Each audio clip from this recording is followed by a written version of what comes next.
हमारे मुख्यमंत्री अशोक जी गहलोत ने कहा है कि जो हमारे इस राज्य में जो बलात्कारी केस हो रहे, बलात्कार के केस हो रहे हैं, उनमें किसी का गलत निकला तो उनको सजा होगा। मैं आपसे पूछना चाहती हूँ, हम इस देश की न्याय व्यवस्था को नहीं जानते, पुलिस को नहीं जानते, वकालत को नहीं जानते, अपने कचहरियों को नहीं जानते। मैं जानती हूँ, इतने सारे बलात्कारी केस में मैं इन्वॉल्व रही हूँ। उनके एक एक कड़ी पे लड़ना पड़ता है, एक एक कड़ी पे भ्रष्टाचार और भ्रष्टाचार दे के, घूस दे के लोग गलत बयान भी दे देते हैं, गलत निर्णय लेते हैं। तो गलत निर्णय में हार गए, उसके बाद हमारे ऊपर केस करवाएंगे, ये तो बहुत गलत बात है।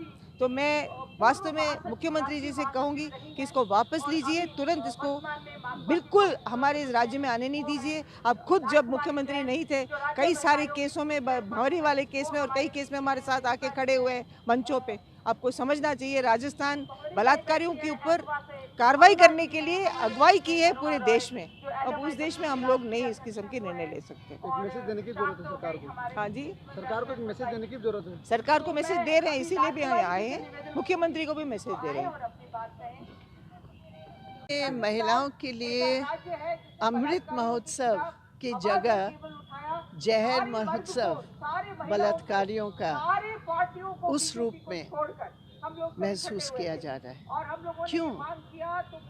हम सोच भी नहीं सकते कि क्षमा का जो एक प्रावधान है वो उनके लिए है जो किसी व्यक्तिगत कोई ऐसे घटना में,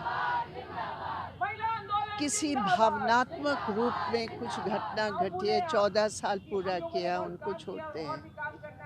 लेकिन क्षमा का जो ये प्रावधान है, ये कतई गैंग रेपिस्ट, हत्यारों, बच्चों को मारने की हत्यारों के लिए कतई नहीं है।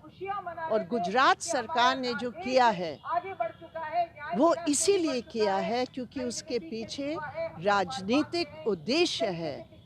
चुनाव आने वाले हैं, हिंदुत्व का वोट बैंक को उनको मजबूत करना है, ब्राह्मणवाद का वोट बैंक को उनको मजबूत करना है, मनुवाद की वोट बैंक को इनको मजबूत करना है, और इसलिए उनको रिहा किया गया। वो दिखाना चाहते हैं भगवा स्कार्फ लगाओ, तुम जो कुछ करो हम तुम्हारे साथ हैं, हम तुम्हें बचाएंगे। कितनी शर्म की बात है। और मुझे नहीं मालूम सुप्रीम कोर्ट ऑफ इंडिया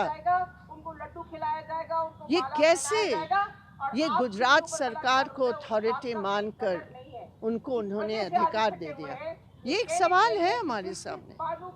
ये एक सवाल है कि सीबीआई कोर्ट में जब महाराष्ट्र में हियरिंग हुई तो निश्चित रूप से सीबीआई से बात करनी चाहिए। जो जज था उस कोर्ट का वो कह रहा है कि मेरे साथ कोई बातें नहीं हुई इनको रिहा देने की। मैं समझती हूँ ये देश के जुडिशियल सिस्टम के ऊपर एक जबरदस्त हमला है।